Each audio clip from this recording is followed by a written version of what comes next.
저는 일단은 광문고 내신 설명을 맡게 된 김도환 강사고요. 자료는 요 PPT 요 자료를 꺼내주시고 설명 들어주시면 되겠습니다.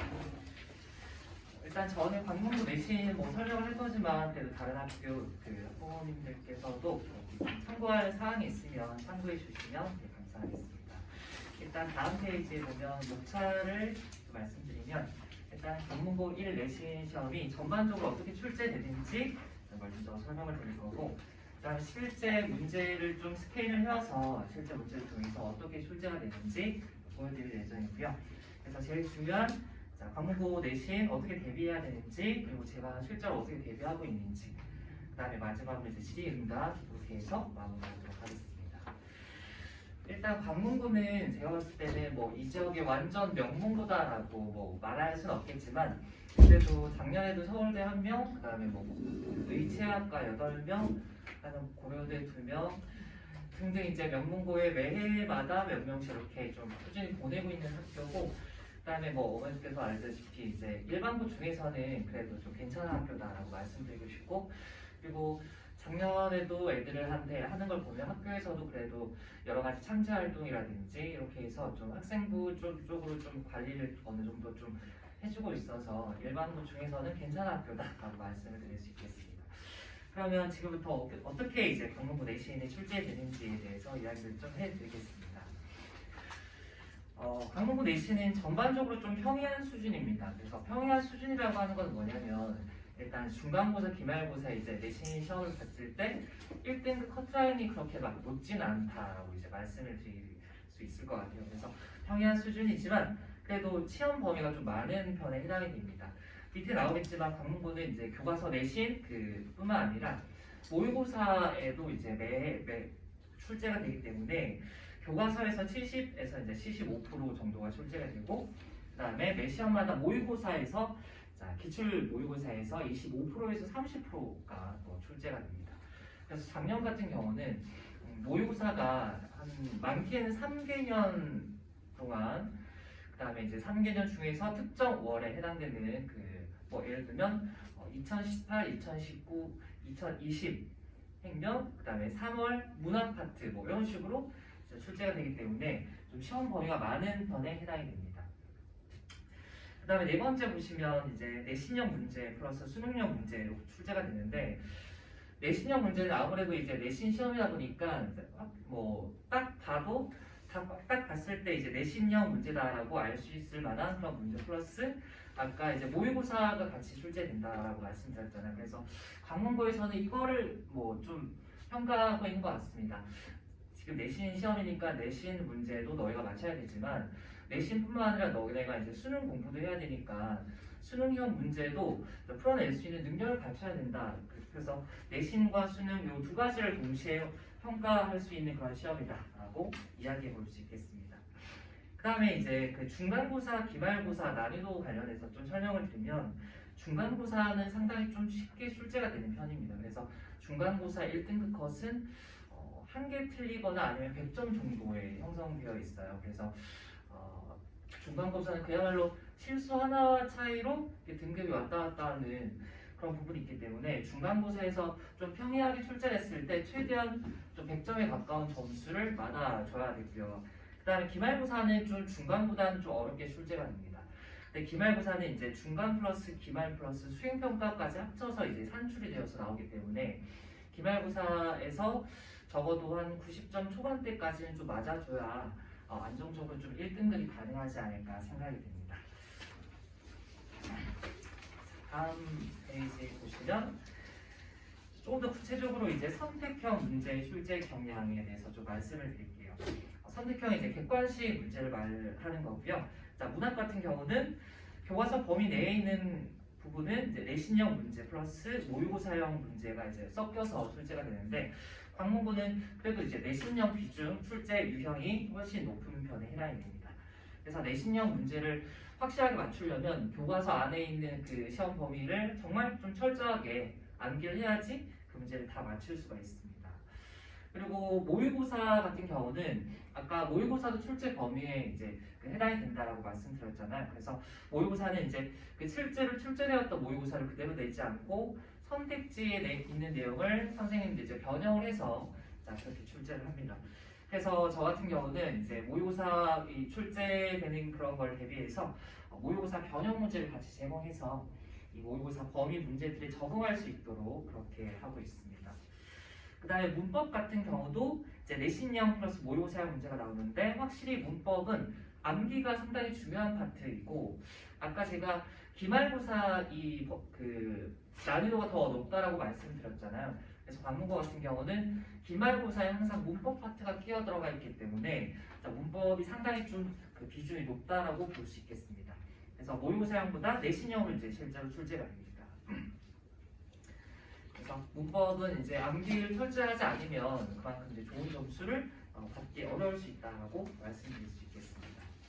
다음 페이지 보면 제가 실제로 출제되었던 문제를 좀 스캔을 해서 좀 가져왔는데 5번과 같은 문제는 이제 수능형 문제인데요. 수능에서 이제 100% 출제되는 문제 유형이 있습니다. 그래서 어떤 문학 작품이 있을 때 표현상의 특징을 물어보는 문제인데 이 시험지를 가져온 아이 같은 경우도 근데 그 문제가 실제 모의고사에서도 좀 정답률이 되게 낮은 편에 해당이 되거든요. 그래서 출제 그 시험지를 냈던 이 아이도 5번 문제에서 한 문제 틀려서 좀 되게 아쉬웠던 기억이 있는데 그래서 5번과 같이 이제 모의고사에서 그대로 나올 수 있는 수능형 문제도 출제가 되지만 6번은 여러분 어머니들께서 바로 알다시피 이제 모의고사에는 이런 식의 문제는 나오지 않거든요. 그래서 요거는 철저히 이제 내신형 문제가 나온다. 이렇게 이야기해 볼 수 있겠습니다. 다음 페이지는 이제 문법 문제 기출되었던 문제를 좀 예를 들어봤는데 아까 제가 이제 문법 같은 경우는 정말 철저하게 암기를 해야지 이제 모든 문제를 맞출 수 있다라고 말씀드렸잖아요. 그래서 1번 같은 문제는 가, 나에 나타난 국어의 특징을 모두 골라 바르게 배워라는 것을 문법 문제에서 아니면 뭐 문학 문제도 마찬가지고 모두 그러는 문제는 좀 난이도가 되게 높은 문제에 해당이 되거든요. 그래서 이 1번 문제 같은 경우는 가 작품과 나 작품에 대한 세부적인 문법 특징에 대해서 완벽히 암기가 되어야지 알맞은 것을 모두 고를 수가 있죠. 근데 이런 문제 같은 경우는 하나라도 틀린 거를 고르게 되면 답을 바로 틀리게 되는 문제 유형이어서 아주 정확한 암기가 필요한 문제였다고 볼 수 있겠습니다. 그 다음에 오른쪽에 12번 같은 문제도 철저히 이제 내신형 문제로 출제가 된 문제 유형이고요. 유마가 일어나지 않은 것을 골라 묶은 것은 그러면 유마라고 하는 문법 현상에 대해서 정말 철저하게 암기를 하고 어떤 단어가 유머가 일어나는지 확실히 알고 있어야지 풀 수 있는 그런 문제였다라고 이야기해 볼 수 있겠습니다. 자, 그 다음에는 이제 서답형 문제 출제 경향에 대해서 말씀드릴 건데 관문고는 이제 서답형 문제가 상당히 복잡하게 나오지 않습니다. 그래서 한두 줄 이내로 답할 수 있는 간단한 이제 문제 형식으로 나오고요. 예를 들면 뭐 인근의 학교 중에 상일여고 같은 경우는 조건이 상당히 까다롭게 나오거든요. 근데 관문고는 조건이 까다롭거나 하는 그런 서답형 문제는 나오지가 않습니다. 그래서 한두 줄 이내로 충분히 답할 수 있는 서답형 형식이고 아니면 지문의 어떤 특정한 부분과 관련돼서 간단하게 물어보는 이제 형식으로 출제가 되는데 가끔 가다가 이제 그 예상하지 못한 문제가 종종 출제가 되는데 그거에 대한 이제 대비도 좀 해놔야 될 것 같고요. 다음 페이지 보면 실제로 이제 서답형 문제 스케일 좀 해봤습니다. 서술형 5번 같은 경우는 제가 이제 매 클리닉 때마다 암기 테스트를 하는데 암기 테스트에서 항상 이제 아이들한테 물어봤던 이제 질문이 그대로 이제 서답형으로 나왔습니다. 그래서 예시 답안을 통해 알 수 있듯이 뭐 인간 속성이 무엇인지 말해서 찾으시오. 그래서 간략하게 창의성과 유연성 그것만 딱 쓰면 이제 정답으로 인정이 되는 그런 부분이었고 그다음 그 밑에 있는 서술형 6번 같은 경우는 당시 이제 나왔을 때 애들이 조금 당황했던 문제인데 제가 아까 이제 서답형 같은 경우는 간단한 형식이지만 좀 예상하지 못한 문제가 좀 나올 수 있다고 말씀드렸잖아요. 이게 서술형 6번은 왜 그러냐면 이게 실제로 모의고사 기출 문제인데 이게 원래는 객관식 문제였어요. 그래서 객관식에 보기가 딸려 있는 문제인데 이거는 이제 서답형으로 보기 내용 박스를 주고 서답형으로 보기 내용 박스에 있는 어떤 설명에 해당되는 시행을 찾아 쓰는 이런 문제 유형이 나왔습니다. 그래서 가끔 가다가 선생님께서 이렇게 이 객관식 문제에 있는 보기 내용 박스를 주관식으로 바꿔서 이렇게 출제를 하는 경향도 있어서 저도 이제 그 관문고 출제 경향에 맞춰서 문제를 출제를 하는데 이런 식의 문제 유형도 제가 출제를 해서 이런 문제가 나왔을 때 충분히 대비할 수 있도록 하고 있습니다. 그럼 이제 제일 중요한 관문고 내신을 이제 어떻게 대비해야 되는지와 관련된 설명을 좀 드리겠습니다. 일단은 교과서 안에 있는 본문학습 같은 경우 이제 자습서 내용뿐만 아니라 관문고 같은 경우는 1학년에서 국어를 가르치는 선생님께서 무려 4분이나 계십니다. 그래서 각 학생별로 이제 다른 선생님이 다르기 때문에 저 같은 경우는 그 전주에 그 실제로 이제 그 맡고 있는 선생님들 필기 내용을 다 취합을 합니다. 그래서 학교 선생님 필기 내용을 같이 취합을 하고 그 다음에 같은 작품이지만 다른 출판사에 있는 필기 내용까지 총 반영을 해서 그야말로 어떤 작품에 대해서 모든 이 정보를 한 바로 다 옮길 수 있도록 그렇게 해서 그물망처럼 이렇게 하고 있고요. 그 다음에 모의고사 같은 경우는 아까 잠깐 말씀드렸듯이 기출되었던 모의고사 작품에 대한 해설서를 같이 제공을 하고 있고 그 다음에 기출문제뿐만 아니라 기출문제를 변형한 문제까지 같이 아이들한테 제공을 하고 있습니다. 그 다음에 모의고사가 그래도 출제 비중이 좀 높은 편에 해당이 돼서 내신 기간 동안 저는 1주차 정도를 좀 할애해서 모의고사 해설 강의도 같이 진행을 하고 있습니다.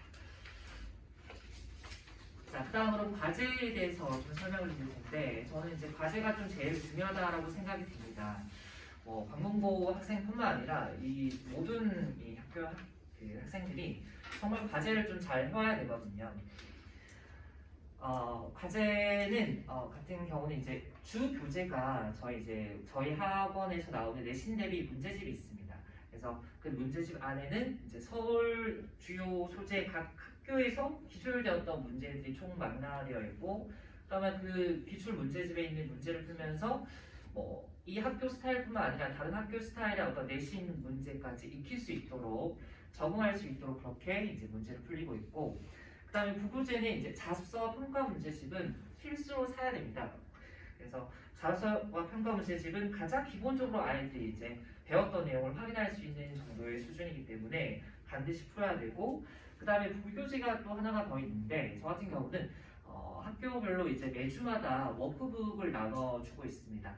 그래서 매주 추가 문제에 대한 워크북을 제공해주고 있고, 그다음에 여기서 제일 중요한 게 수학 같은 경우는 좀 애들이 오답 노트를 그래도 좀 작성하는 경우가 많은데 국어 같은 경우는 오답 노트를 작성해야 되나요? 라고 물어보는 케이스가 있지만 저는 예스라고 대답을 꼭 해주고 싶습니다.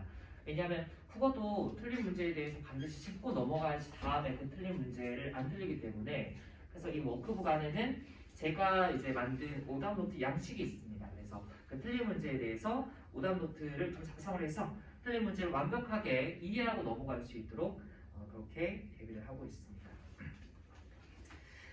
그 다음에 마지막으로 클리닉과 이제 미니 모의고사에 대해서 말씀을 좀 드리면, 클리닉이 또 상당히 중요하거든요. 그래서 매주 아이와 약속을 정해서 1대1 클리닉을 진행하고 있습니다.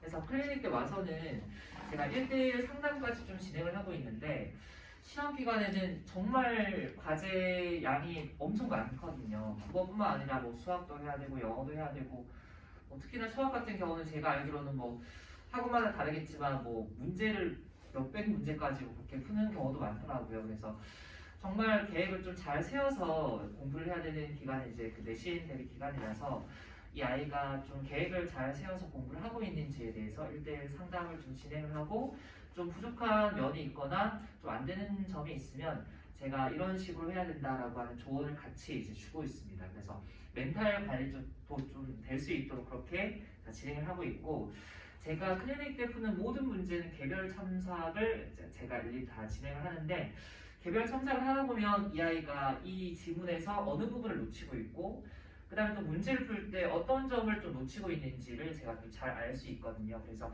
그 부분에 대해서 문제점과 약점을 같이 보완할 수 있도록 그렇게 하고 있습니다.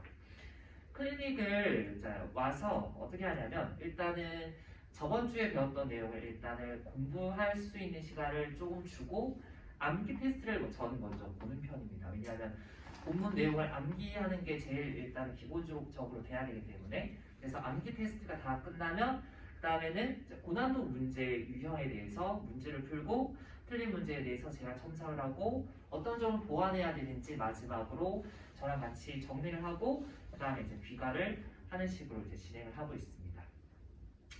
그 다음에 이제 미니 모의고사 같은 경우는 지난주에 배웠던 내용을 다음 주에 와서는 수업하기 전에 한 20분에서 30분 정도 미니 모의고사를 줍니다.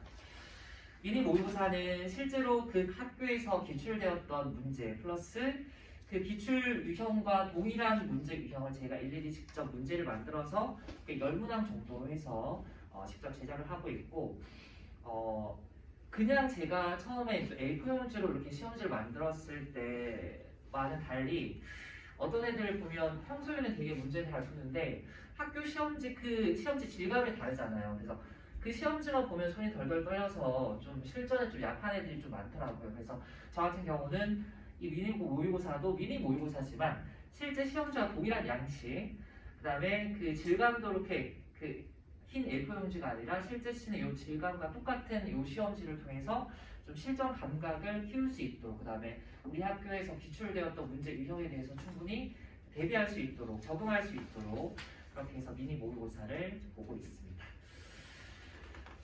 그래서 고등부 출제, 내신 출제 어떻게 되고 어떻게 대비를 하고 있는지에 대한 이야기를 좀 해봤고요. 마지막으로 요거는 방문고 같은 경우는 제가 좀 예비고 1년 때 좀 필수적으로 이제 강조하고 하는 사항이 뭐냐면 아까 내신 대비 기간에 좀 계획을 좀 잘 세워서 공부하는 게 중요하다고 말씀을 드렸잖아요.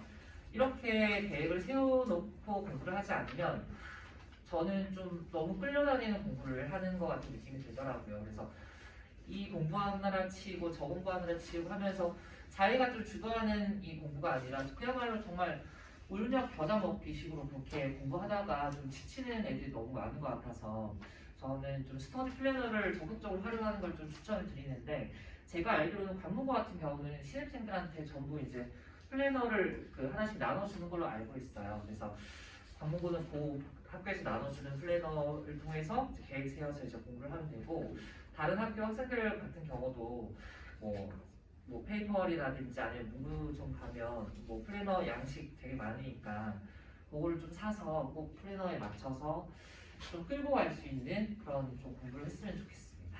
네, 이상 설명을 일단 여기서 마무리.